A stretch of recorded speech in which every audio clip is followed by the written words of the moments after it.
City India news Telugu. Narendra Modi గారు మన ప్రధాని, మన ప్రియతమ ప్రధాని, విశ్వవిఖ్యాత నాయకుడు నరేంద్ర మోదీ గారు మన దేశంలో జనగణనతో పాటు కులగణన కూడా చేయాలని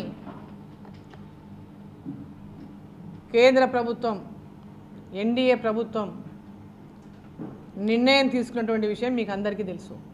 అని మీరు వెనకకు పోతే, మీరు నా పాత ప్రెస్ మీట్లు పోయినప్పుడు మీరు చూడండి, ఇలా జరుగుతున్నటువంటి కులగణన సందర్భంగా ఆ రోజు నేను చెప్పడం జరిగింది, ఖచ్చితంగా కేంద్ర ప్రభుత్వం, నరేంద్ర మోదీ గారి ప్రభుత్వం జనగణనతో పాటు కులగణన కూడా చేయబోతున్నారని ఆ రోజే నేను చెప్పడం జరిగింది. అంటే ఇప్పుడున్నటువంటి కేంద్ర ప్రభుత్వం, నరేంద్ర మోదీ గారి ప్రభుత్వం ప్రజల ఆకాంక్షల మేరకు పనిచేసేటటువంటి ప్రభుత్వం.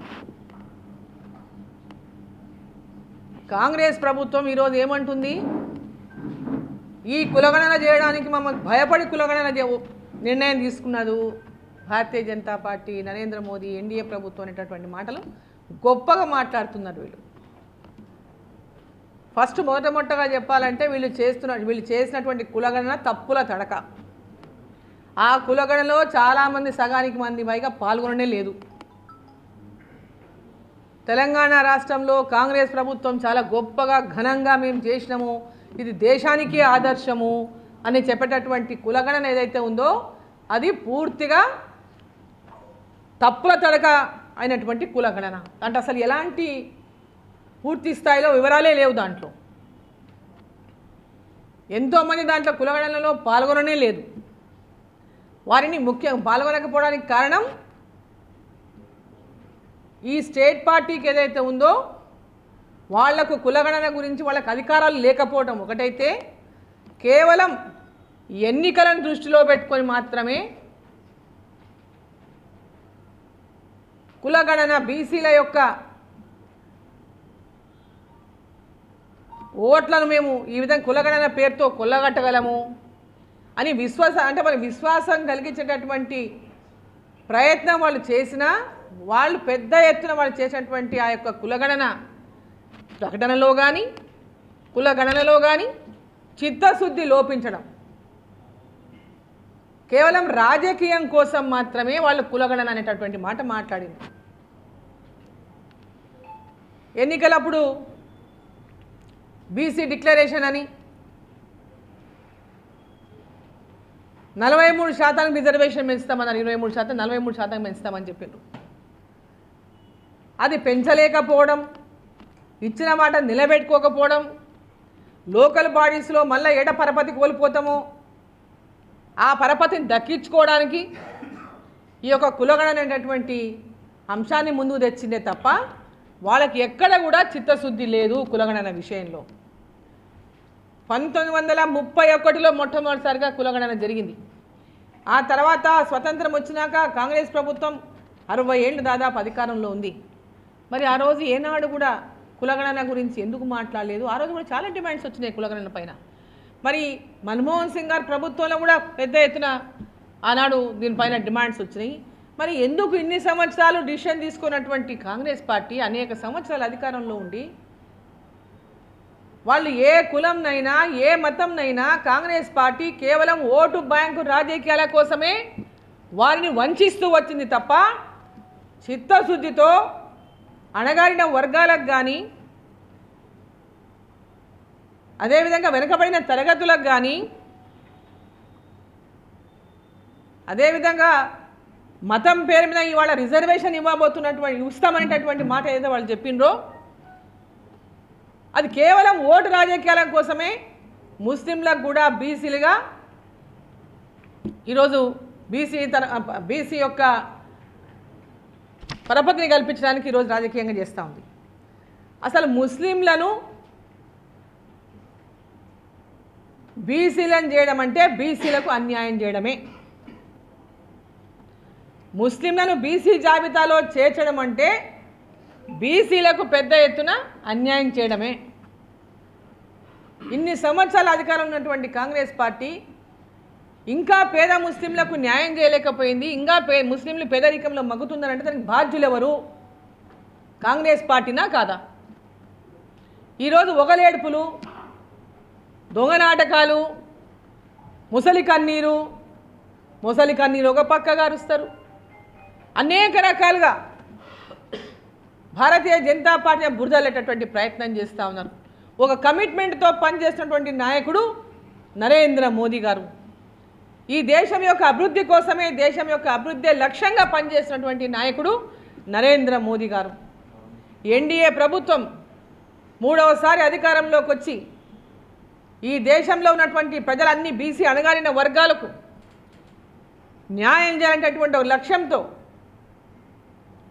ముస్లింలలో కూడా పెద్ద ఎత్తున వక్ఫ్ బోర్డులో జరిగినటువంటి అవకతవకలే కానీ, ఆ చట్టంలో ఉన్నటువంటి అనేక లోపాలే కానీ, దాని ద్వారా కూడా పేద ముస్లింలకు న్యాయం జరగలేదని కొత్త వక్ఫ్ చట్టు యాక్ట్ని తీసుకొచ్చి వారి యొక్క అభివృద్ధి కోసం ఒక పక్క, కులగణన జనగణనతో పాటు 2026లో మరి డీలిమిటేషన్కి మనం 29కి డీలిమిటేషన్ పోతాం. సో జనగణనతో పాటు కులగణన కూడా జరిగినటువంటి గొప్ప నిర్ణయాన్ని తీసుకున్నటువంటి నాయకుడు నరేంద్ర మోదీ గారు. దేశ ప్రజల నుంచి వస్తున్నటువంటి డిమాండ్స్ కానీ, కాంగ్రెస్ ప్రభుత్వం కేవలం ఓట్ల కోసం రాజకీయం చేస్తే కమిట్మెంట్తో బీసీలకు న్యాయం చేసేటటువంటి లక్ష్యంతో ఈరోజు నరేంద్ర మోదీ గారి ప్రభుత్వం పనిచేస్తూ ఉంది. ఈరోజు కాంగ్రెస్ పార్టీ నాయకులు మాట్లాడుతున్నారు, మేమే ఆదర్శము, తెలంగాణలో కులగణన మేమే ఈ దేశానికి ఆదర్శంగా నిలబడ్డము, మేమే తీసుకొచ్చినామనేటటువంటి మాటలు మాట్లాడుతుంటే మరి ఇంతకాలం ఎక్కడ పోయినరు? మరి అంతకాలం 2014 దాకా మీరే కదా పాలించింది. మరి అప్పుడెందుకు చేయలేకపోయినరు? గతంలో డీలిమిటేషన్ కూడా జరిగింది యూపీఏ ప్రభుత్వంలోనే కదా, అప్పుడెందుకు చేయలేకపోయిండు కులగణని? కేవలం రాజకీయాల కోసం ఇవాళ మిమ్మల్ని మీరు గొప్పగా ఊహించుకొని నరేంద్ర మోదీ గారు మీరు చెప్తే విన్నట్టు, పాపం నరేంద్ర మోదీ గారికి దేశం ప్రజల గురించి కానీ, దేశ ప్రజల యొక్క అభివృద్ధి గురించి కానీ వారికి ఎలాంటి ఆలోచనలు లేనట్టు, మీరు కలిగిస్తేనే వారికి కలిగినట్టే చెప్పుకుంటున్నారో ఆకాశం మీద ఉమ్మేసినట్టుగానే ఉంటుంది అటువంటి రాజకీయం చేస్తే. ఈరోజు జనగణనతో పాటు కులగణన ఒక గొప్ప నిర్ణయం. గతంలోనే ఎప్పటి నుంచో ఈ అంశం పట్ల ఒక సానుకూలమైనటువంటి ఆలోచనతో ఉన్నటువంటి మోదీ గారు ఈ యొక్క జనగణనతో పాటు కులగణన చేయించాలనేటువంటి నిర్ణయం తీసుకోవడం, ఈ గొప్ప నిర్ణయాన్ని ప్రజలందరి తరఫున కూడా, బీసీ వర్గాలందరి తరఫున కూడా ప్రధానమంత్రి నరేంద్ర మోదీ గారికి ధన్యవాదాలు తెలియజేస్తా ఉన్నాను. ఈ యొక్క కులగణనలో ఇది కేంద్ర ప్రభుత్వం నిర్వహించినటువంటి కార్యక్రమం. దీనికి ఉన్నటువంటి కేంద్ర ప్రభుత్వం ద్వారా జరిగినటువంటి కులగణనకు ఉన్నటువంటి బాధ్యత, దానికి ఉన్నటువంటి రెస్పాన్సిబిలిటీ కాకుండా దాంట్లో ఉన్నటువంటి అనేక ఈడ చేసినటువంటి విధంగా ఏదో తూతూ మంత్రంగా చేయకుండా కేంద్ర ప్రభుత్వం ద్వారా చేసినటువంటి ఈ యొక్క కులగణనకు ఉన్నటువంటి క్రెడిబిలిటీ రాష్ట్ర ప్రభుత్వాలు చేసేటటువంటి కులగణనకు ఉండదనే విషయం అందరికీ తెలుసు. దీనికి ఉండే శాంటిటీ, కేంద్ర ప్రభుత్వానికి ఉండే శాంటిటీ వేరు, ఈ రాష్ట్ర ప్రభుత్వం కేవలం రాజకీయాల కోసం చేసేటటువంటి కులగణన వేరు. సో కాబట్టి ఈ యొక్క నిర్ణయానికి మరోసారి ప్రధానమంత్రి మోదీ గారికి నేను ధన్యవాదాలు తెలియజేస్తా ఉన్నా. ఇంకా వేరే విషయాలకు వస్తే, ఇది సపరేట్ విషయం, వేరే విషయాలకు వస్తే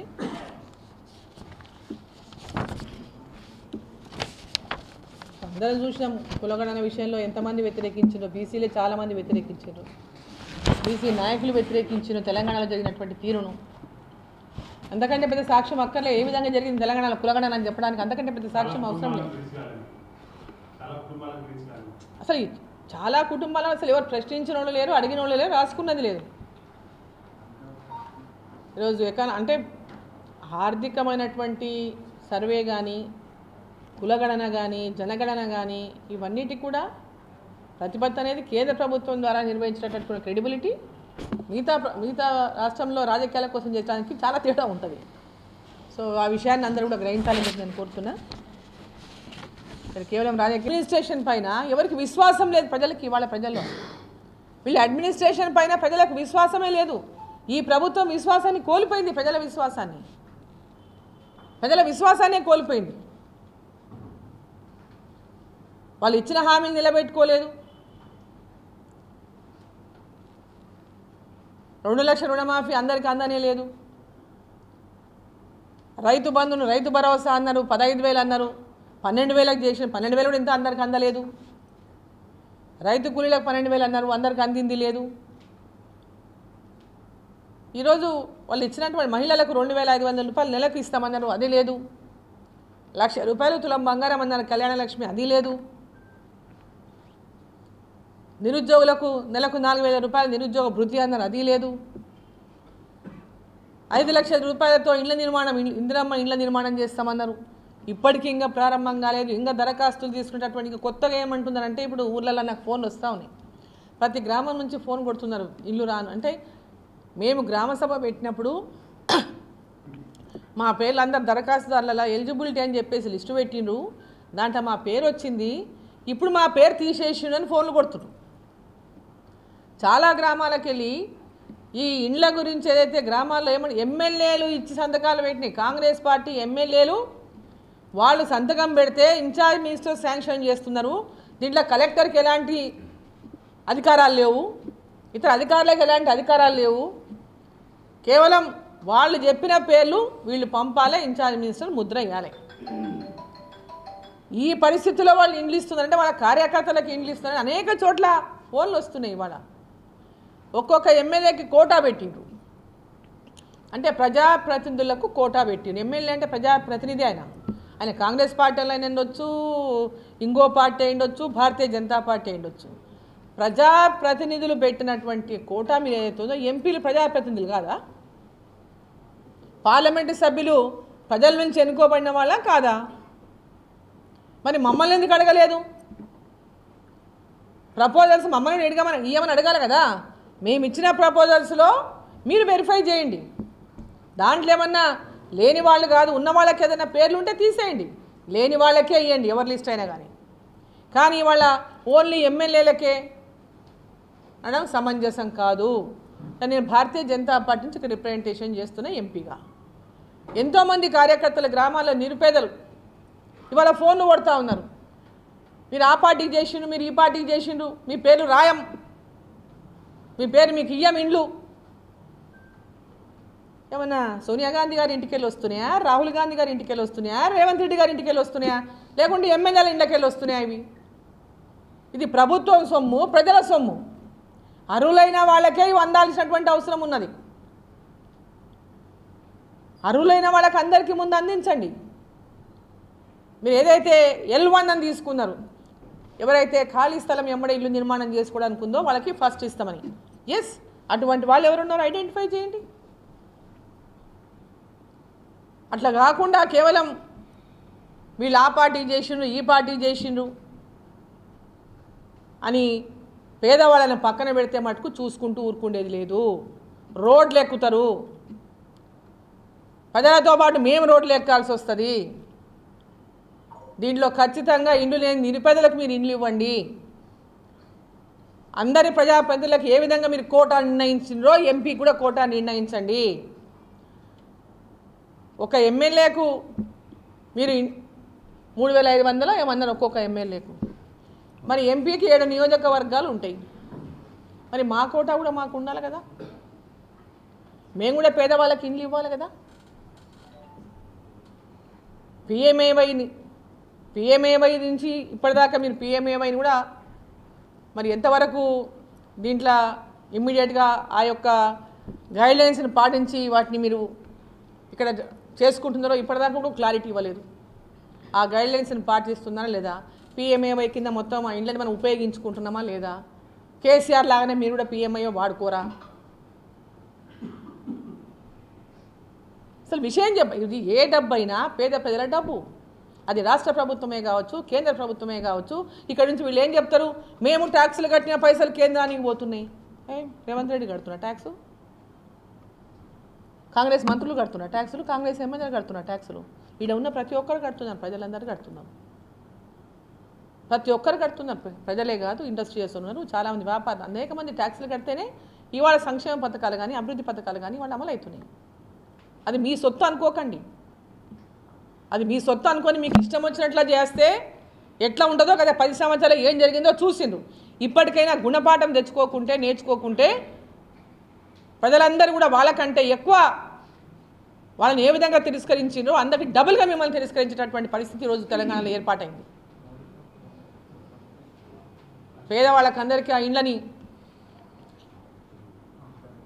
అందించినటువంటి విధంగా లక్ష్యంతో అర్హులైన ప్రతి పేదలకు కూడా ఈ ఇళ్ళు అందించే లక్ష్యంతో ఇళ్ళు కేటాయించాలి. ఖచ్చితంగా యాజ్ ఏ ఎంపీగా ఇక్కడ మహబూబ్ నగర్ పార్లమెంటు సభ్యురాలుగా ప్రజాప్రతినిధిగా మాకు కూడా దాంట్లో కోటా కేటాయించాలి ఎంపీలకు. ముఖ్యమంత్రి గారు కూడా నేను లేఖ రాస్తున్నా, ఖచ్చితంగా ప్రజాప్రతినిధులకు ఎమ్మెల్యేలకే కాదు ఎంపీలకు కూడా మీరు కోటా పెట్టండి. మాకు కూడా రిప్రజెంటేషన్స్ ఇచ్చే ప్రజలందరూ మా దగ్గర కూడా వస్తున్నారు, మాకు రిప్రజెంటేషన్ ఇస్తున్నారు, మేము కూడా వాళ్ళకి న్యాయం చేయాల్సిన బాధ్యత మా పైన ఉంది. కాబట్టి రేవంత్ రెడ్డి గారికి కూడా లేఖ ద్వారా దీని విషయాన్ని కోరబోతున్న విషయాన్ని సందర్భంగా మీకు తెలియజేస్తా ఉన్నా.